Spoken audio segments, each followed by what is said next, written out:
Hello दोस्तों, तो कैसे हो आप सब। मैं उम्मीद करता हूँ बहुत अच्छे होगी और आप सबकी जो प्रिपरेशन चल रही होगी वो एग्जाम की बहुत अच्छी चल रही होगी। तो देखिए, आज जो हम क्वेश्चन प्रैक्टिस करेंगे, क्वेश्चन नंबर 17 है यूपीएससी मेंस 2025 का GS1 का पेपर।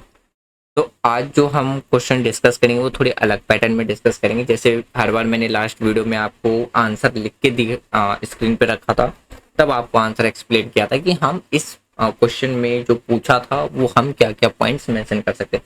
आज हम टोटली डिफरेंट डिस्कस करने वाले, मीन्स आज हम हैंड राइटिंग मतलब लिख लिख के ही डिस्कस करेंगे कि हाँ ये पॉइंट होने चाहिए, इस पॉइंट बेसिस पे आप आंसर को कंप्लीट कर सकते हो। तो आज की वीडियो स्टार्ट करने से पहले मैं आपको कुछ बेसिक चीज़ें बताऊंगा।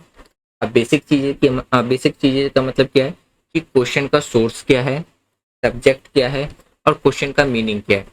क्योंकि जब भी आप क्वेश्चन को सॉल्व करते हो या आप जब क्वेश्चन प्रैक्टिस करते हो तो आपको ये मालूम होना चाहिए कि क्वेश्चन का सोर्स कहाँ से है, किस टॉपिक से रिलेटेड है, किस सब्जेक्ट से रिलेटेड है और आपको कितना मिनट इस आंसर को कंप्लीट करने में लगाना है। एवरेज अगर आप निकालोगे ना तो यूपीएससी का एक आंसर लिखने में आपको सिर्फ और सिर्फ 9 मिनट लगना चाहिए। क्योंकि यूपीएससी मेंस में कितने क्वेश्चन पूछती है, 20 क्वेश्चन पूछती है और आपके पास कितना मिनट रहता है, 180 मिनट रहता है। और आपको एक आंसर के लिए कितना मिनट मिल रहा है, इसमें 9 मिनट मिलता है। जिसमें आपको क्या करना होता है, अपने आंसर को ड्राफ्ट करने होते हैं और एक इफेक्टिव आंसर लिखना होता है ताकि एग्जामिनर आपके आंसर को ढंग से चेक करे और अच्छे से मार्क्स दे। इसलिए कहा जाता है आंसर राइटिंग प्रैक्टिस बहुत ज़्यादा इंपॉर्टेंट होती है जब हम यूपीएससी मेंस के मेंस की बात करते हैं। तो क्योंकि क्वेश्चन ज़्यादा होते हैं, लेंदी लिखने होते हैं, क्योंकि आप जब क्वेश्चन आपको मालूम होगा कि यूपीएससी मेंस में 20 क्वेश्चन अगर पूछ रही है तो इसमें 1 से लेकर 10 तक जो क्वेश्चन पूछे जाते हैं वो कितने मार्क्स के होते हैं, 10 मार्क्स का हर एक क्वेश्चन होता है, जो कि आपको 150 वर्ड्स में लिखना होता है। वहीं पर अगर हम 11 से 20 तक क्वेश्चन की बात करें, वो होते हैं 15 मार्क्स के क्वेश्चन और आपको कितने वर्ड्स में लिखने होते हैं, 250 वर्ड्स में लिखने होते हैं। तो इन सब का जब आप कैलकुलेशन करोगे तो आपका एक आंसर लिखने के लिए कितना मिनट मिल रहा है, 9 मिनट मिल रहा है। इसी 9 मिनट में आपको क्वेश्चन भी अच्छे से समझना है और एक अच्छा सा आंसर भी क्या करना है, ड्राफ्ट करना है। ठीक है, तब अब हम बात करते हैं डायरेक्ट, ज़्यादा टाइम वेस्ट ना करते हुए सीधा सीधी क्वेश्चन पे। देखिए, जो क्वेश्चन नंबर 17 है ये यूपीएससी मेंस GS1 का क्वेश्चन है। अब आपको पता है, मैंने हर वीडियो में बताया कि जब हम यूपीएससी मेंस के जीएस की बात करते हैं तो कौन से सब्जेक्ट में कौन कौन से सब्जेक्ट्स पूछे जाते हैं। तो ये जो क्वेश्चन आपसे निकल करके आया है, ये क्वेश्चन आया है इससे निकल के जियोग्राफी का ये क्वेश्चन है। क्यों? क्योंकि ये किससे रिलेटेड है, जियोग्राफी में एक तो आपका ह्यूमन जियोग्राफी से रिलेटेड है, ह्यूमन जियोग्राफी। ह्यूमन जियोग्राफी के साथ साथ ये आपका दूसरा किससे रिलेटेड है, इकोनॉमिक जियोग्राफी से रिलेटेड है। इकोनॉमिक जियोग्राफी से क्या है, रिलेटेड है। और इसके अगर आप क्वेश्चन के कॉन्सेप्ट की बात करो तो ये किससे पूछा गया है, जो गंगा बेसिन है उससे रिलेटेड ये क्वेश्चन आपसे क्या है, यहाँ पे पूछा गया है। और आप इन कंक्लूजन या आप इन शॉर्ट समझो तो ये सीधा सीधी जो क्वेश्चन है क्लास, यानी कि NCERT क्लास 12 की बुक से ये क्वेश्चन पूछा गया है। बस इतना सा आप समझ लो। और ये कहाँ से पूछा गया है, फंडामेंटल ऑफ ह्यूमन जियोग्राफी, जो कि GS1 में पूछा गया था। मैंने आपको बताया था कि GS1 में जो क्वेश्चन पूछे जाते हैं वो कहाँ कहाँ से पूछा जाता है, art and culture, Indian history में आपका ancient, medieval, modern and India struggle movement से क्वेश्चन निकल के आते हैं। फिर Indian society, Indian geography, world geography and human geography, इसी में आपका क्या जाता है, इकोनॉमिक ज्योग्राफी भी आ जाता है। तो यहाँ से क्वेश्चन निकल के आता है। क्वेश्चन का मतलब सीधा सीधी आप ये समझो, जो क्वेश्चन आपसे पूछ रहा है इन इजी वर्ड, क्वेश्चन ये पूछना चाह रहा है या ये आपसे जानना चाहता है कि गंगा बेसिन में इतनी ज़्यादा पॉपुलेशन क्यों है, क्या फर्टाइल सॉइल, अच्छा वाटर यानी कि अवेलेबिलिटी और लैंड ने इसको सपोर्ट किया है। ये आपसे पूछ रहे हैं कि इसको आपको क्या करना है, जस्टिफाई करना है, एक्सप्लेन करके बताना है कि क्या ऐसा क्या रीज़न है कि गंगा बेसिन साइड पे आपको सबसे ज़्यादा पॉपुलेशन मिलता है। और यहाँ पे आपके पास कुछ रेफरेंस में आपको दे दिया है कि वहाँ पे लैंड, सॉइल और जो वाटर रिसोर्सेज की जो अवेलेबिलिटी है वो काफ़ी अच्छी मात्रा पे। अब इसके बेसिस पे आपको क्या करना था, आंसर फॉर्म करके लिखना था। अब हम अपने आंसर को डिस्कस करते हैं, जो हमारा क्या होगा मेन आंसर। अब सबसे पहले ये समझो कि अगर हम गंगा रिवर बेसिन की बात करते हैं, ठीक है, बेसिन, गंगा रिवर बेसिन की बात करें तो इसकी जो आपको एक्सटेंड एरिया देखने को मिलेगा वो कितना देखने को मिलेगा, 8,61,000 स्क्वायर किलोमीटर आपको नजर आएगा। इसकी अगर हम एक्सटेंड एरिया की बात करें, इसकी एक्सटेंडेड एरिया यानी कि इतने एरिया में क्या है फैला हुआ है। और ये कितने स्टेट को कवर करता है, तो ये करता है 11 स्टेट को कवर करता है। तो जिसकी वजह से यहाँ की जो पॉपुलेशन है वो आपको कितना नजर आएगा, 500 मिलियन यहाँ की पॉपुलेशन आपको क्या आएगी, नजर आएगी। तो जिसकी वजह से ये क्या बन जाता है, काफ़ी ज़्यादा हाई पॉपुलेटेड जो एरिया है डेंसिटी वर्ल्ड लेवल पे उनमें से एक बन जाता है, क्योंकि यहाँ पे आपको 50 करोड़ से ज़्यादा लोग नजर आएंगे। अब यहाँ पे अगर हम एरिया डेंसिटी की बात करें तो पर किलोमीटर स्क्वायर की बात करें तो कितने 1000 पीपल्स यहाँ पे रहते हैं, अगर हम बात करें किसकी, गंगा रिवर बेसिन की। तो अब आपको पता चल गया होगा कि सबसे ज़्यादा जो पॉपुलेशन है वो आपको जो गंगा रिवर बेसिन है उस साइड में आपको नजर आएगी। अब अगर हम बात करते हैं गंगा रिवर यानी कि जो पॉपुलेशन डिस्ट्रीब्यूशन है, यानी कि जो क्वेश्चन हमसे पूछ रहा है, क्वेश्चन हमसे क्या पूछा था, क्वेश्चन हमसे यही पूछ रहा है ना कि डिस्ट्रीब्यूशन एंड डेंसिटी के बारे में आपको एक्सप्लेन करने की क्या रीज़न है। तो इसको ना हमने 3 कैटेगरी में डिवाइड कर रखा है। अगर हम बात करते हैं किसके बारे में, डिस्ट्रीब्यूशन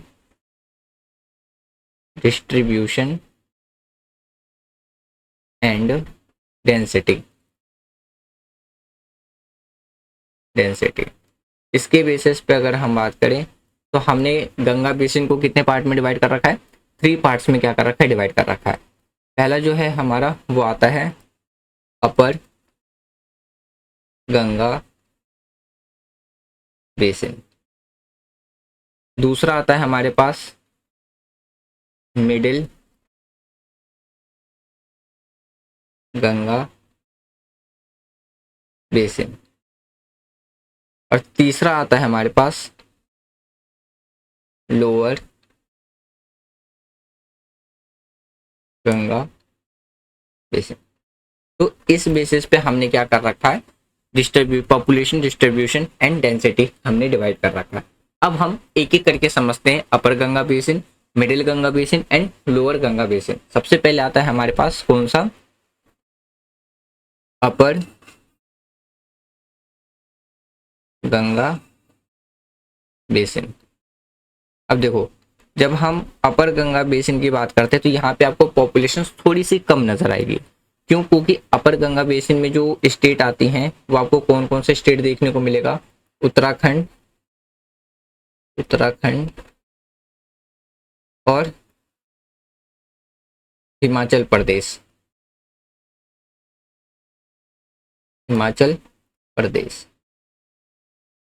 तो यहाँ पे जो पॉपुलेशन है वो आपको थोड़ी सी कम नजर आएगी। अब इसका मेन कारण क्या है, क्योंकि यहाँ की जो क्लाइमेट होती है वो थोड़ी सी हरास क्लाइमेट होती है। माउंटेनियस रीजन होने की वजह से यहाँ पे जो पॉपुलेशन है वो मेनली कहाँ नजर आएगा, जो वैली रीजन होते हैं, वैली रीजन के साइड में आपको क्या है, पॉपुलेशन नजर आएगा। अब वैली रीजन के साइड की बात करें, जैसे हरिद्वार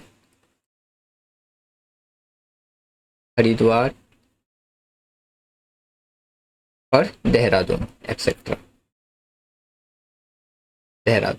इन रीजन में क्या है, थोड़ी सी आपको क्या है पॉपुलेशन नजर आएगी। यहीं पे पॉपुलेशन आपको यानी कि जो पॉपुलेशन की जो सेटलमेंट है वो नजर आएगा। अब मैंने बता दिया इसका मेन कारण क्या है, वहाँ पे लिमिटेड जो कल्टीवेशन वाली लैंड है वो आपको क्या देखने को मिलेंगे, लिमिटेड देखने को मिलेंगे। तो आप इसमें भी एक पॉइंट क्या ऐड कर सकते हो, limited cultivated land, cultivable land. दूसरा पॉइंट इसमें क्या ऐड कर सकते हो, कम पॉपुलेशन की वजह से हार्श क्लाइमेट। आप इन पॉइंट को लिख सकते हो। तो जिसकी वजह से वहां पे पॉपुलेशन कम होती है और जो पॉपुलेशन नजर आएगी वो आपको कहाँ नजर आएगी, वैली रीजन के साइड में नजर आएगी। तो यहाँ पे जो पॉपुलेशन होती है वो थोड़ी कम होती है और एग्रीकल्चर भी आपको कम नजर आएगा। अब आता है हमारे पास जो दूसरा आता है वो आता है मेडिएवल रेंज।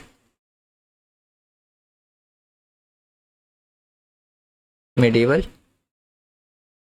गंगा रेंज। अब इसको समझो, जब अगर हम मेडिएवल गंगा रेंज की बात करते हैं तो इसमें आपको कौन कौन सा स्टेट नजर आएगा, उत्तर प्रदेश, उत्तर प्रदेश एंड बिहार। और यहाँ पे आपको क्या है, बहुत ज़्यादा क्या नज़र आएगा, पॉपुलेशन नज़र आएगा, यानी हाई पॉपुलेशन आपको इन्हीं रीजन में नज़र आएगा। अब इसका मेन कारण क्या है हाई पॉपुलेशन का, कि जो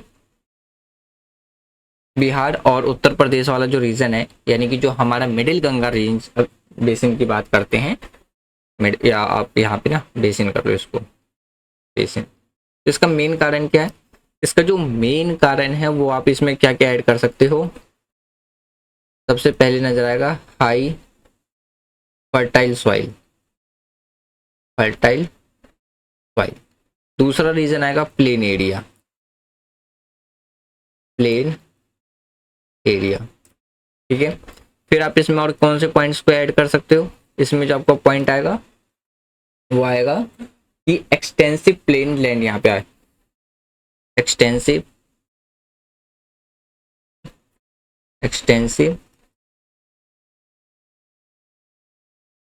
प्लेन लैंड। तो जिसकी वजह से यहाँ पे पॉपुलेशन जो, अगर हम एग्रीकल्चर की बात करते हैं तो वो काफ़ी ज़्यादा होती है। यहाँ पे फर्टाइल सॉइल पाई जाती है, प्लेन एरिया होता है, और यहाँ पे जो वाटर की जो एबिलिटी है, यानी कि जो वाटर जो पाए जाते हैं वो काफ़ी ज़्यादा मात्रा में पाए जाते हैं। क्यों, क्योंकि यहाँ पे ना आपको कुछ गंगा के ट्रिब्यूटरीज भी नज़र आ जाएंगी। तो जिसकी वजह से यहाँ पे जो इरिगेशन है, एग्रीकल्चर है, वो बहुत ही ज़्यादा मात्रा में होती है। तो जिस वजह से यहाँ पे आपको क्या देखने को मिलेगा, काफ़ी ज़्यादा हाई पॉपुलेशन, यानी कि हाई वेरी हाई डेंसिटी नज़र आएगी, यानी कि यहाँ पे बहुत ज़्यादा पॉपुलेशन नज़र आएगी। उसके बाद आता है हमारे पास जो तीसरा रीज़न आता है वो आता है मिडिल, काम कर, अभी वाला यूज़ कर लेते हैं एक बार। अब आता है मिडिल, डिस्कस कर लिया, लोअर गंगा बेसिन। तो लोअर गंगा बेसिन में जो स्टेट नज़र आएगा वो आपको कौन सा आएगा, जैसे अगर हम बात करते हैं वेस्ट बंगाल, वेस्ट बंगाल जैसा स्टेट आपको किस में नजर आएगा, लोअर गंगा बेसिन में नजर आएगा। तो यहाँ पे आपको क्या देखने को मिलेगा, एक्सट्रीमली डेंस पॉपुलेशन नजर आएगा। रीजन इसका क्या है, क्योंकि ये डेल्टिक एरिया है। डेल्टिक एरिया का मतलब क्या होता है, जहाँ पे आपको सॉइल और उस पर पानी दोनों नजर आएगी। तो जिसकी वजह से यहाँ की जो सॉइल वो काफी ज्यादा फर्टाइल है। तो राइस के कल्टीवेशन के लिए और नेविगेबल यहाँ पे मतलब कि जो वाटर वेज है वो भी काफी अच्छी नजर आएगी। तो जिसकी वजह से यहाँ की जो यहाँ पे भी जो पॉपुलेशन है वो काफी ज्यादा नजर आएगा। तो यहाँ पे सॉइल फर्टाइल होने की वजह से राइस की कल्टीवेशन आपको देखने को मिल जाएगी। और साथ में अगर हम बात करें तो हुगली नदी के किनारे आपको कौन सा सिटी देखने को मिलेगा, कोलकाता मेट्रोपॉलिटन रीजन नजर आएगा, जो कि एक क्या है, अर्बन इंडस्ट्रियल हब के फॉर्म में ये क्या है यहाँ पे आपको नजर आएगा। ये तो था, हमने गंगा बेसिन के बेसिस पे जो पॉपुलेशंस का डिवीजन किया था उसके बेसिस पे हमने कुछ पॉइंट डिस्कस करे। अब जो नेक्स्ट पॉइंट आता है वो क्या आता है, इसमें रिसोर्सेज भी दिए गए थे, यानी कि role of resources. Role of resources में आपके पास क्या था, लैंड, सॉइल एंड वाटर। इन्हीं तीनों का रेफरेंस हमारे पास दिया हुआ था क्वेश्चन में। अब हम इन्हीं तीनों के बेसिस पे हम क्या करते हैं, आंसर को डिस्कस करते हैं आगे के। सबसे पहले हम बात करते हैं किसकी, लैंड, यानी कि जमीन। अगर हम लैंड की बात करें तो यहाँ पे जो वास्ट लेवल प्लेन्स है वो हमें क्या प्रोवाइड कराता है, एक वेल सेटलमेंट और एग्रीकल्चर क्या करता है, प्रोवाइड कराता है। जब हम बात करते हैं कहाँ पे, गंगा रिवर बेसिन के साइड पे। अब आपको पता है कि गंगा नदी के किनारे की जो भी जमीन है वो कितनी ज़्यादा क्या है, फर्टाइल है, बहुत ज़्यादा फर्टाइल है। इसलिए अगर हम sugar cane, rice, wheat, jute ऐसे क्रॉप्स की बात करते हैं तो वो काफ़ी ज़्यादा मात्रा में होता है। उसके बाद हम बात करते हैं सॉइल। अब देखिए जब हमने लैंड की बात करी है तो लैंड किस में ही आएगा, सॉइल में ही आएगा। तो यहाँ पे कौन सी सॉइल नज़र आएगी आपको, एल्यूवल सॉइल नज़र आएगी। और आपको पता है कि जो एल्यूवल सॉइल है वो फर्टाइल के मामले में बहुत ही ज़्यादा क्या है, एक रिच सॉइल होती है। सॉरी, एल्यूवल सॉइल, एक मिनट, ये थोड़ी सी स्पेलिंग उसको ठीक कर लीजिएगा जब हम बात करते हैं किसकी, एल्यूवल सॉइल। तो एल्यूवल सॉइल आपको यहाँ पे कौन सा है, जो कि काफ़ी ज़्यादा क्या होती है, फर्टाइल होती है। तो यहाँ पे आपको कौन सा सॉइल नज़र आ जाएगा, एल्यूवल सॉइल नज़र आएगा। तो जिसकी वजह से यहाँ पे जो एग्रीकल्चर है वो काफ़ी ज़्यादा मात्रा में होती है। तो मैंने बता दिया था कौन कौन सी मेजर क्रॉप्स यहाँ पे ग्रो किए जाते हैं, जैसे rice, wheat, sugar cane and jute जैसे जो एग्रीकल्चर है वो मतलब जो क्रॉप्स है यहाँ पे ग्रो किए जाते हैं। आप इसको पॉइंट्स में मेंशन कर सकते हो। तो जैसे wheat, rice, sugar cane and jute, तो ऐसे क्रॉप्स के लिए काफ़ी ज़्यादा क्या बन जाता है, एक सुटेबल रीजन बन जाता है। उसके बाद आता है हमारे पास वाटर। वाटर क्यों, क्योंकि इस पे वाटर की भी एबिलिटी की बात की गई थी, वाटर कितनी मात्रा में। तो यहाँ पे आपको क्या है, गंगा रिवर के कुछ ट्रिब्यूटरीज नजर आएंगी। गंगा रिवर की क्या नजर आ जाएंगी यहाँ पे, ट्रिब्यूटरीज। ट्रिब्यूटरीज का मतलब क्या होता है, सहायक नदी। अब जैसे देखो अगर हम गंगा नदी की ट्रिब्यूटरीज की बात करें तो वो कौन कौन सी नदी नजर आएगी, तो आप इसको लिख सकते हो अपने नोट्स के लिए। जैसे कि अगर हम बात करते हैं गंगा, एक मिनट रुक जाइए, हाँ, जैसे कि अगर हम बात करें गंगा रिवर की ट्रिब्यूटरीज में आपका आता है यमुना। यमुना के बाद आता है आपके पास घाघरा, कोसी, कोसी। उसके बाद आपको देखने को मिलेगा गंडक एंड हुगली। हुगली नदी, यानी कि हुगली नदी के किनारे कौन सा सिटी बसा हुआ है, हमारा कोलकाता है, ठीक है। तो आपको क्या नजर आएगा, हुगली। तो ये कुछ रिवर्स हैं जो कि किसकी ट्रिब्यूटरीज हैं, गंगा रिवर की ट्रिब्यूटरीज है। तो जिसकी वजह से यहाँ पे जो वाटर है, वाटर की एबिलिटी बहुत ज़्यादा है। तो जिसकी वजह से यहाँ पे अगर हम ये कहते हैं कि लैंड, सॉइल और वाटर वो क्या करती है, हाई पॉपुलेशन डेंसिटी को गंगा बेसिन रीजन में सपोर्ट देती है, तो बिल्कुल सही रीज़न है।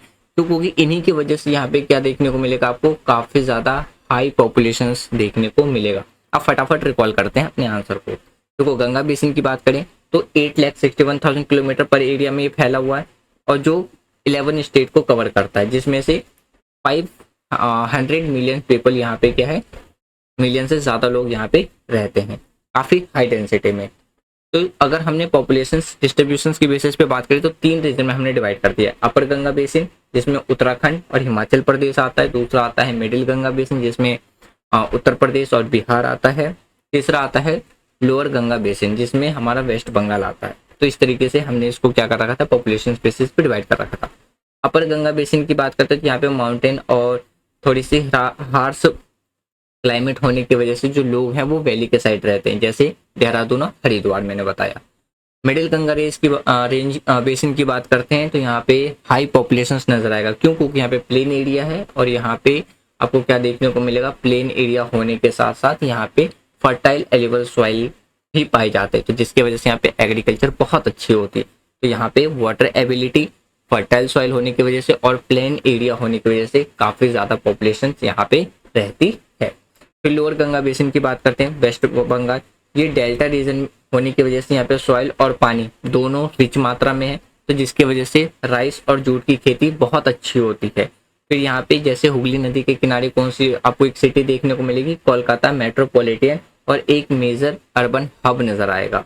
रिसोर्सेज की बात करें तो लेवल प्लेन्स की बात करें तो यहाँ पे सेटलमेंट ही और फार्मिंग दोनों बहुत ही ज़्यादा ईजी है। फर्टाइल एलिबल सॉइल यहाँ पे आपको देखने को मिल जाएगा, जिसकी वजह से मतलब ज़्यादा मात्रा में चावल, वीट मतलब गेहूं, गन्ना, जूट की खेती काफ़ी ज़्यादा मात्रा में होती है। वाटर रिसोर्सेज की बात करें तो गंगा रिवर के साथ साथ यहाँ की कुछ गंगा की ट्रिब्यूटरीज भी हैं, जैसे यमुना, घाघरा, कोसी, गंडक, हुगली, तो जिसकी वजह से यहाँ पे फिशरीज और एग्रीकल्चर को काफ़ी ज़्यादा क्या मिलता है, सपोर्ट मिलता है।